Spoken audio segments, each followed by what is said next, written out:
Blog Talk Radio. Hello, everybody.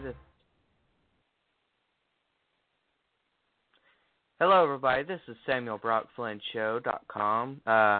We're going live with Chris Free, and we're supposedly supposed to have Nathan Masters on the air in just a few minutes. He's getting ready to call in, and alrighty, he's on.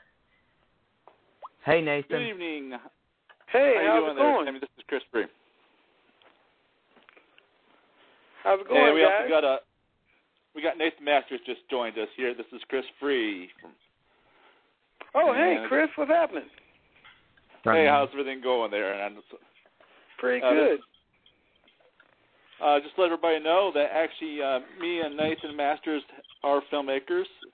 I'm actually located out of Crossville, Tennessee, and Nathan Masters is a director and an actor as well as a screenwriter out of Chicago. We have been working together for many, many years, and we actually met at Columbia College in Chicago, and we can go. And so I'll leave it over to Samuel Brock Flynn there. Are you there with us? How's it going, everybody? Everything's going great. Yeah, I'm here. Can you tell us a little bit about your whole ordeal with the film Wages of Sin, 2007, the whole main plot and story and conclusion? Basically, Wages of Sin, we had shot one film already, and we wanted to do something a little bit different. We wanted to do some action, more of an action-oriented film, and basically we kind of came up with the idea of a basic, like a basic cop film, something you'd see, like a B-movie kind of thing that you would see on, cable or something like that. Based martial art movie, old school kind of 90s, 80s, 90s kind of, fighting and stuff like that. And we came up with the idea of Wages of Sin, which was a movie basically about dirty cops who try to frame this one cop for murder. He was a undercover cop. He was undercover, and he was working with these gangsters and things, trying to get the inside scoop on them, if you will. And of course, that didn't work out. And there were crooked cops inside the criminal, inside actually working for the criminal organization as well. So they turned on him, and he had to fight and find out who the bad guys were. And it's standard story, but we had a lot of fun shooting it, and it was really the film that I was my first film where I actually did any real acting and any real fighting and stuff like that, any real martial arts stuff and all that. Yeah, and also, too, there's plenty of new innovation stuff that there's a lot of emerging technology out there. Nathan, can you explain a little bit about the Apple thing we had done several years ago as well? So I'll let Nathan explain a little more of that. The Apple TV, the Apple TV thing? Yes. At the time, they were coming out with Apple TV. It was around, around 2007, 2008. They were coming out with Apple TV, and we were right on the cusp of that. So what we did was we just kind of formatted it for that. We formatted it for DVD as well as doing all the digital formats. And we tried to get it up on iTunes, but at that time, iTunes, they were just taking, stuff from the big companies. They were just taking films from the big companies, and the iTunes educators, the people who were who could actually put things on iTunes, they weren't really around at that time. So we had other companies that were, they had digital media that could be downloaded and you could play it on your iPod and things like that, but they weren't really big. So we got with this company. I forget the name of that. What was the name of that company, Chris? You remember those guys? I briefly remember the name of the company, but it's been a while since we actually spent. Yeah, they've since went out of business, but it was a upstart digital download company, and they were basically doing a lot with Apple TV. So that's one of the big things. They were a network provider for Apple TV. Well, not just Apple TV. They were doing for PlayStation, the little PlayStation, the PS2, I guess. Not the PS2. The little PlayStation that they had, little handheld system that could play the little handheld. They could play the MP4 files and things like that. They could play all that stuff, and so they were basically a digital aggregator. They would basically upload digital files. People would download from there, but it wasn't like a file sharing thing. You had to actually pay for the movies and things. So they would download that, and what would happen is whatever system you had, you could download various versions. Like I had a version there for Apple TV, a version for the iPod, a version for the PSP, that's what it was, a version for the PSP. And people could download those different versions, and they would cost a little bit of money, a little bit different. I think the price difference was about maybe 25 cents to $1 or something like that.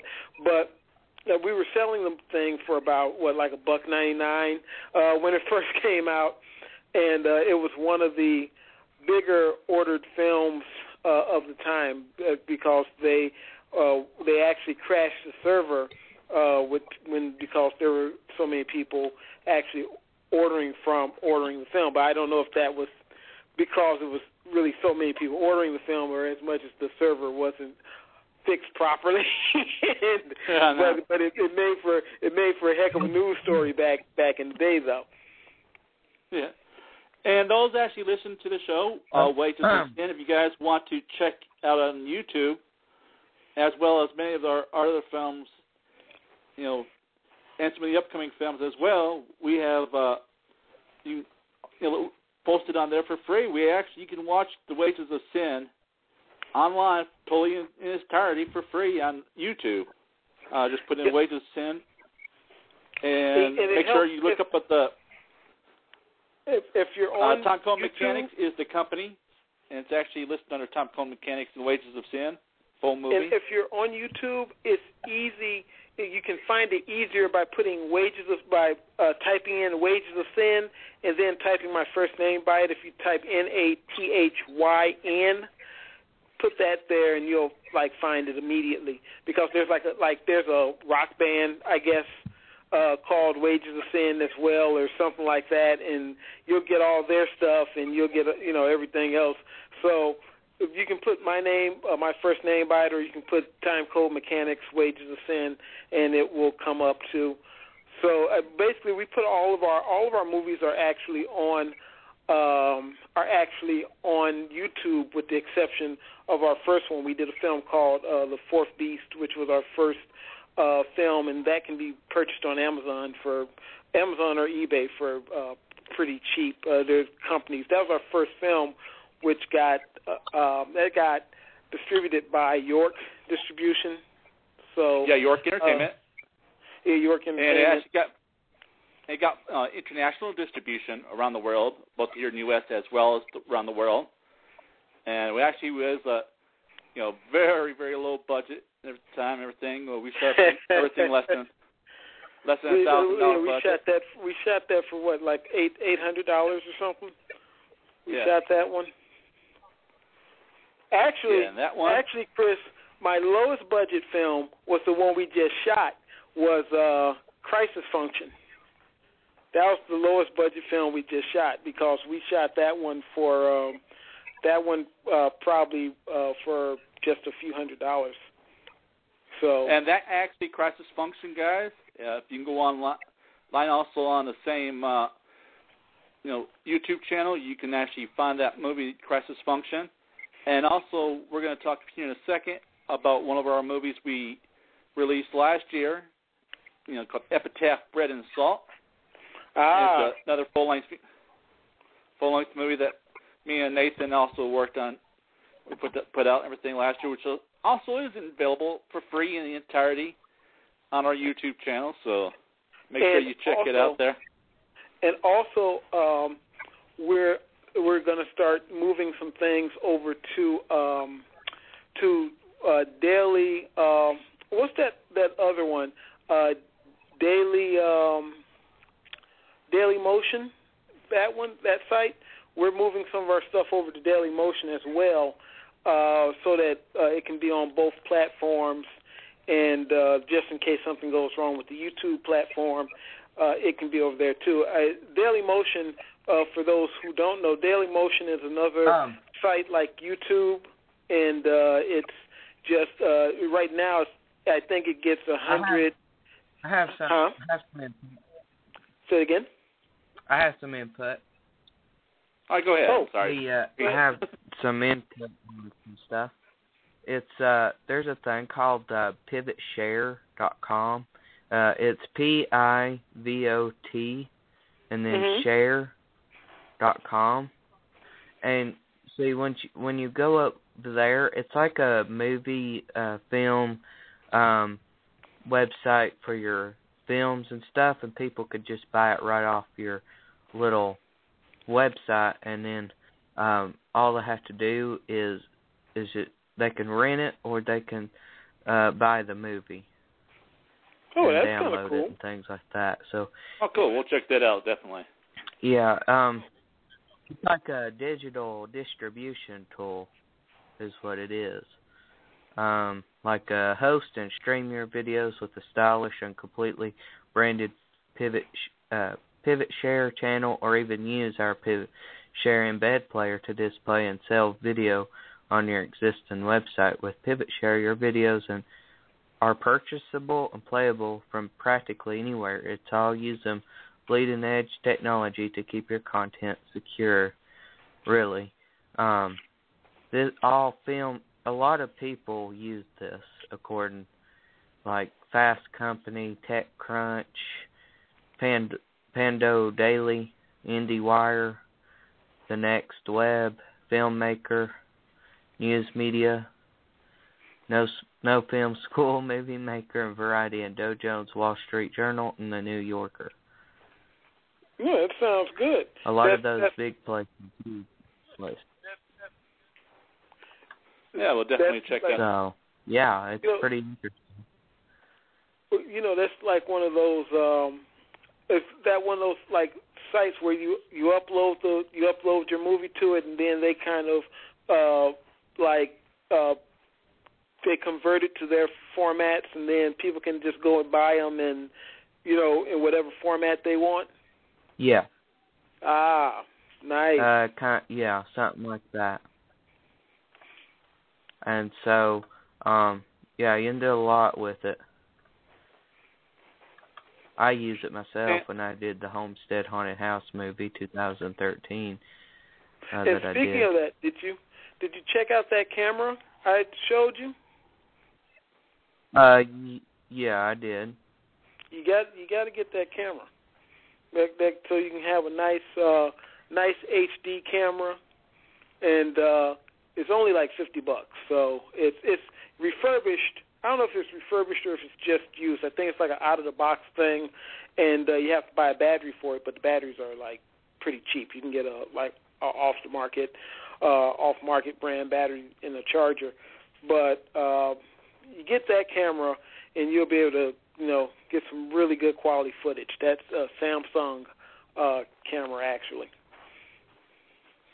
So if you don't get it, I'm going to get it. Oh. And as you move up, there are so many different cameras out there now, especially cameras have basically gotten a whole lot cheaper over the years. You can get good quality footage, on the cheap versus when I first, Nathan first started filmmaking. Everything shooting on video was like kind of taboo, and everything was shot on film, and film was very, very costly. To just shoot on film. Can I tell you something? I think that some of those older cameras that they have now, some of them, like back then, I think they had good quality a little bit of some of them, depending on how much you spent on your camera, I guess. Some of them were not cheap back then like they are today with good quality. And so, yeah, I could see, they call them dinosaur age cameras now. But, but that's their way of saying stuff. Me and Nathan's first couple of features that, both Ways of the Sin as well as the one previous before that, The Fourth Beast, Master of the Antichrist. We shot with the DVX-100 and on the Panasonic camera. And that camera right there, it was the big indie darling, as far as the cameras. A lot of independent filmmakers were shooting with that camera back then, but it was all standard def, and around that time, The Ways of the Sin was just the whole change over to the high def. Now everything's all high def by now. So. Yeah, as a matter of fact, we kind of lost out on some distribution there because everybody was shooting on high def at the time. But it kind of worked out because I took the film and I kind of had it interpolated up to 1080p, and I put it at 720p actually, and I put it out on YouTube. So that kind of worked out, and we're finally making a little bit of that back, because that was actually a decent, pretty decent. We put a little bit of money into that one because we actually ended up. We did a little bit of advertising with it and all that good stuff. So we were running ads for a while out in ads were running out in Los Angeles and the vicinity around Los Angeles on television. Burbank actually. We ran in Burbank because they wouldn't let them. Remember, they wouldn't let them run in Los Angeles. They had a little attitude about that. Yeah. And remember they were like, "Oh, we can't let this ad run because of content." I'm like, "Are you serious?" It's like, what content was in this ad? What content was in this commercial that wasn't in that you could run in L.A.? I mean, that you could run in Burbank that you couldn't run in L.A. I'm like, get out of here, dude. So they just didn't want to run it because it was L.A. and it was a film that they hadn't. Well, be careful. Produced. Be careful. The media and people like that will they'll just try to eat you up and try to they'll try to judge it and things like that, and they want to put on what they want to. So yeah, media can be mean and they can be hateful, because I was treated that way when I was doing stuff. They had that stuff and things.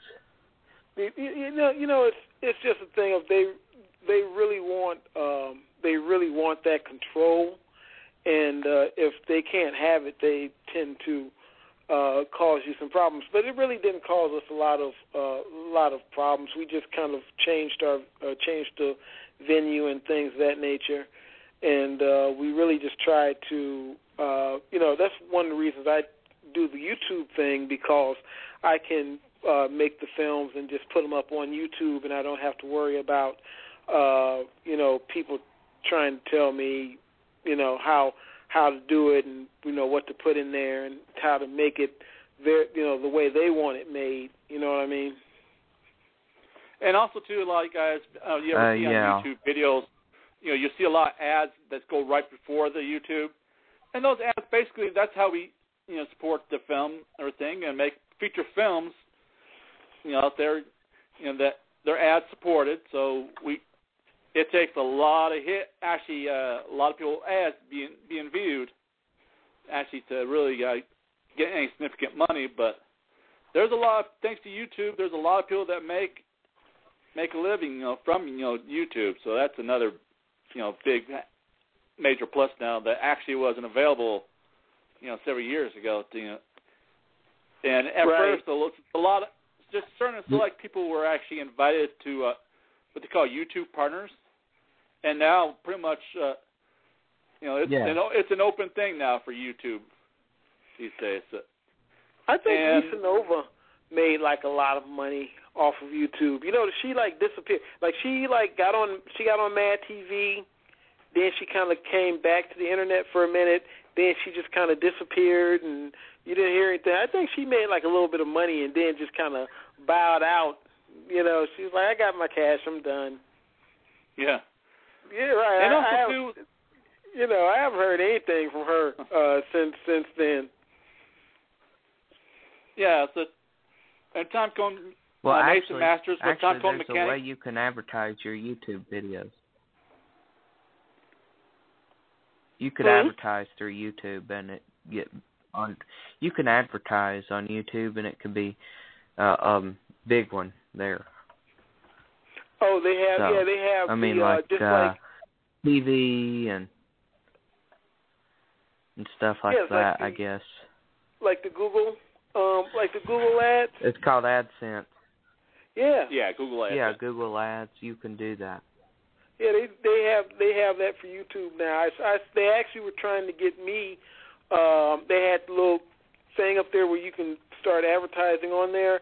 I saw that yesterday, and I said I would wait and see how how the things were performing, because I've been uploading some new stuff there. So I want to see how that's performing. Plus, I want to see how things are going to go on Daily Motion as well. So I'm just testing the waters out with that now. Yeah, as I was trying to say before, there's also a new film that's actually in production as we speak. Actually this actually being fully shot in Chicago, and it's called The Perfect Letter. And it's actually another film being directed, and also Nathan Masters also wrote and everything as well. So I rewrote. Actually, rewrote. It's actually originally was a short film, by John Rogers had done actually down in Memphis. Actually, what happened? I'll let him explain there.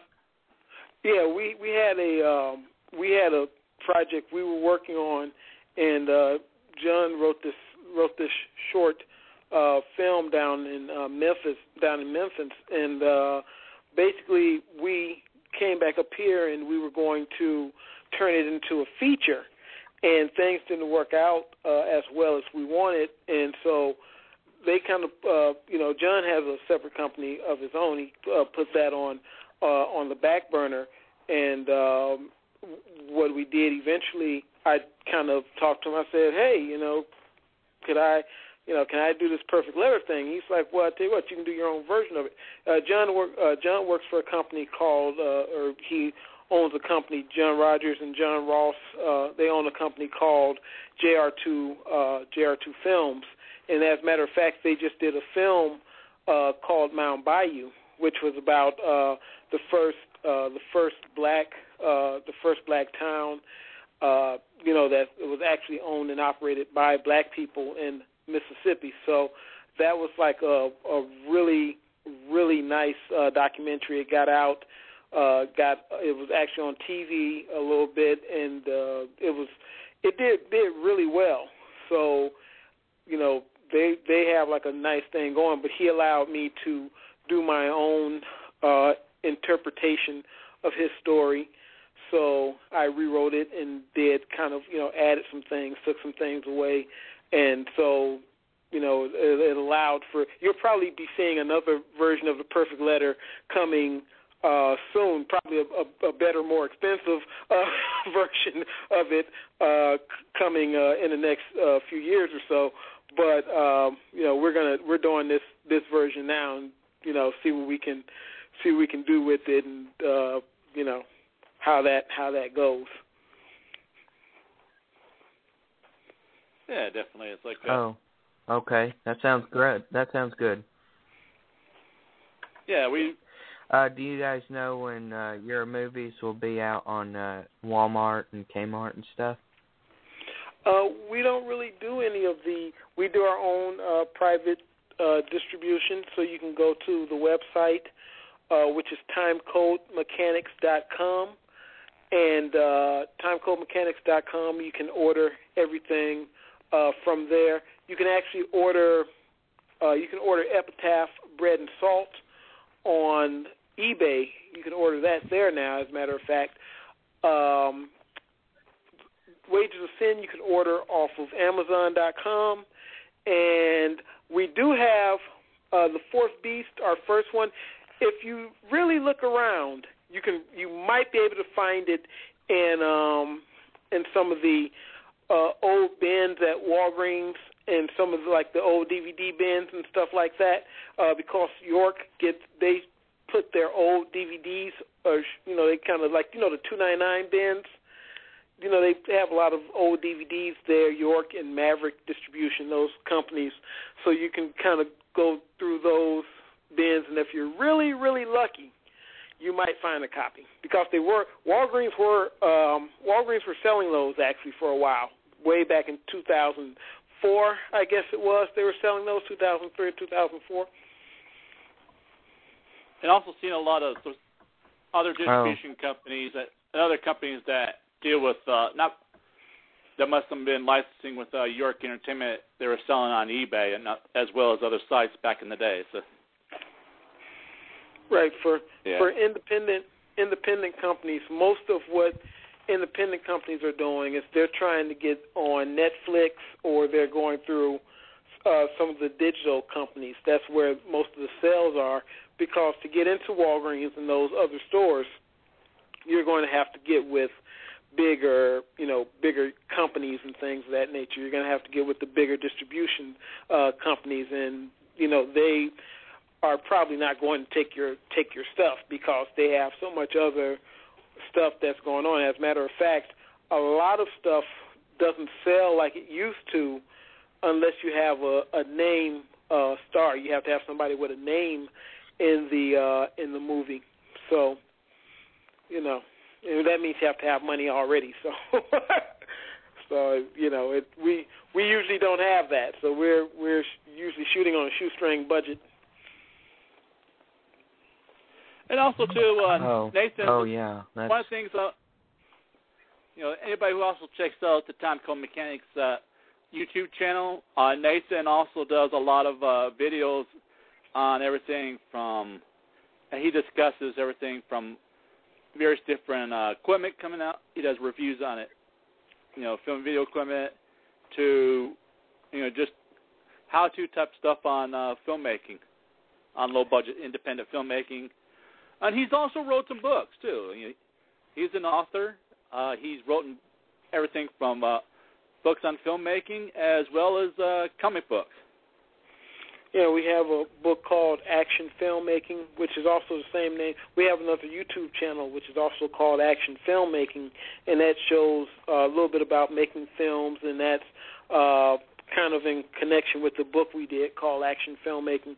So if there's any young filmmakers out there, including yourself, Samuel, feel free to check that out. That's on Amazon, and that's in digital as well as hard copy form, so you can get a hard copy of that as well as a digital copy. Okay. All right, well. Yeah, so do you have any questions for Samuel there? Well, I thought about, where was this film's location at? Which one, Wages of Sin? It was here in Chicago. All of those films were actually done right here in Chicago. Oh, okay. Oh. Wow. I didn't... Well, I thought you'd went to different places. That's No, well, actually, I mean, Nathan's in always lived in Chicago. He grew up in Chicago. He's actually born and raised in